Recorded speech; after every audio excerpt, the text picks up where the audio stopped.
about functional abstractions in non-functional languages. When I do something like this, I have my repeat function right here, right? So what it does, it takes a number of times I want to repeat something, and this something is a function. By the way, you don't have to invent your own function interface every time.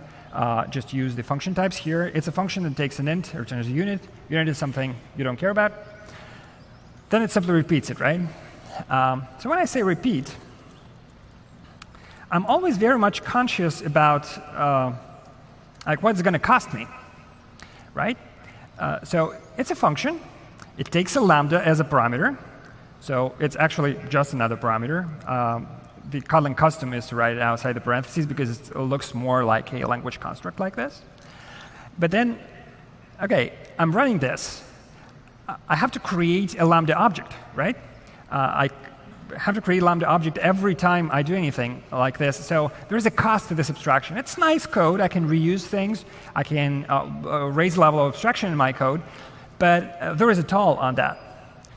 Actually, in Kotlin, you can very often get rid of the toll of creating lambda objects for you by just using inline functions. When I say inline, my code doesn't change, right? So here, nothing happened at the call site that I can see. But if I say show Kotlin bytecode and just decompile this into Java, just to scare you a little bit, it was much, of an easy talk so far. So if I do this, here it goes. It's a simple for loop. Where did my lambda go?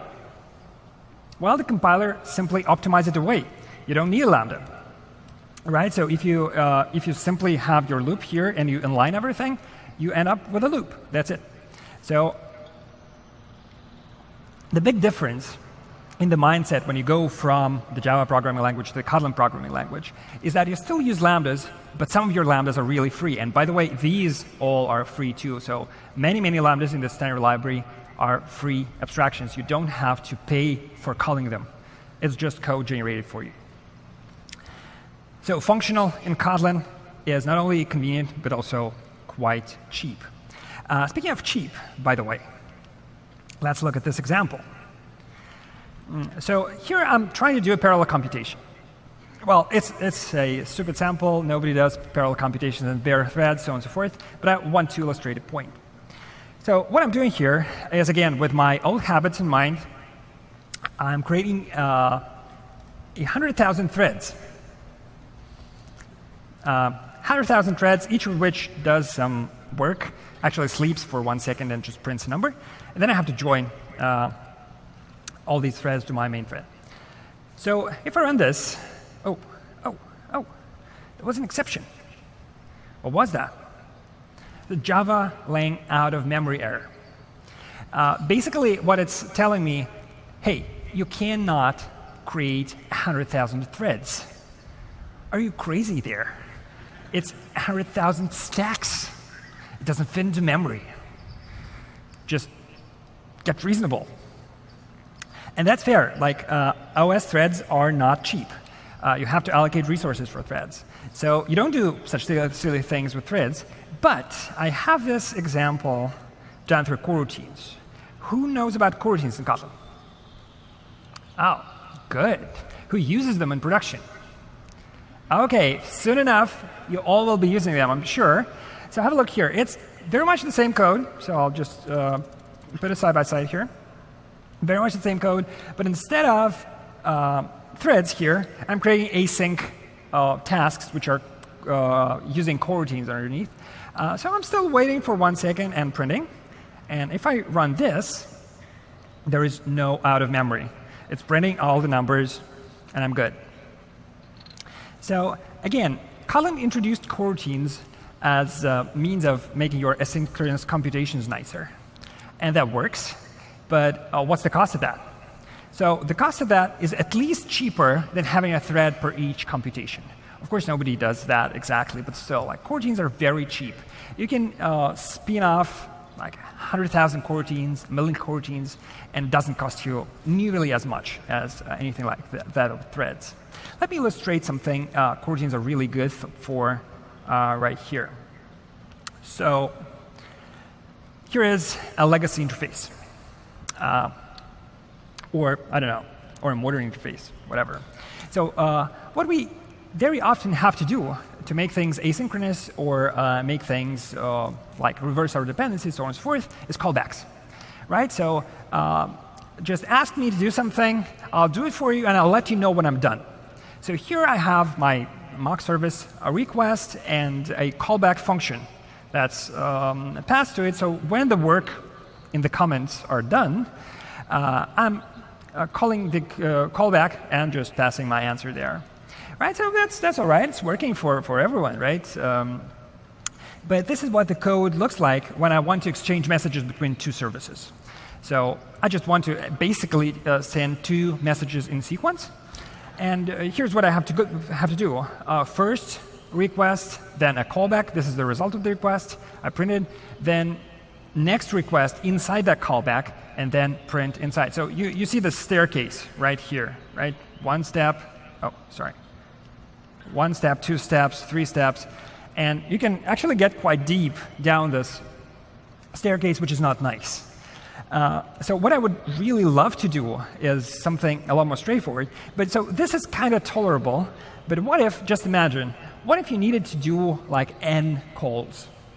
Just a number, like make a list of calls. So this is the code I came up with, which isn't nice at all. So I definitely need recursion there, because I have to nest a callback inside a callback inside a callback, right? So I need recursion. This is the shortest code I could come up with. It copies, arrays. Don't do that. It's wasteful in terms of memory, wasteful in terms of time. It's quadratic. But basically, you have to come up with something like this, like nest callbacks into callbacks into callbacks. And so you can't just say, OK, repeat this 5 times, right?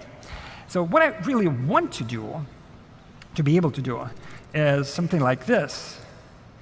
I just say, OK, send one request, wait for results, send the other request, and then if I want to repeat something, just repeat it with a for loop, right? So this code here is actually using the same callbacks. Only the coroutine abstractions are desugaring this away from me. So actually, you can take any callback-based API you have now and turn it into this, like make it straightforward with just a few lines of code. I'll show you. So this is calling the same services because I have this function right here. So what I'm doing, I'm just turning the request into a suspension function through this simple construct. It's an extension function of my callback service. I say, the first thing I say there is suspend my coroutine. So I'm assuming I'm in a coroutine. I suspend it right away. I get my continuation. And I do my request. That's it. I'm suspended. I'm waiting for a request. So there it is. And when the request is done, I just say resume to my coroutine. That's it. So this simple lines of code turns your callback-based API into a coroutine API and makes this code into this, which is a lot more readable to my sense. How do you like it? OK, I see some nods in the audience. Thank you. Yeah, well, actually, if you want to do to be a lot more prudent here, and I'm sure you want to, you need to catch exceptions. So, you know, catching, handling your exceptions is very important, and that's as easy as this. Just catch your exception. Whatever happens on the not here, of course. Whatever happens with your request, just catch it and resume with exception. So this will propagate exceptions through your coroutines very nicely, and you'll be able to write try catch around here, like surround this with try catch. Oh, sorry. Whatever, and catch exceptions there as if it was sequential code, but underneath it's all asynchronous. You can do HTTP requests like this, async IO file systems. You can do background threads, everything you need. So isn't it nice? And I guess the last example I'll be showing you today is this one. It's just another show off for how coroutines can help you. Take a look. So what I want to do is to create an infinite stream of numbers. Who likes infinite streams of numbers? I eat them for breakfast. Okay, so I want just a Fibonacci sequence to be generated here.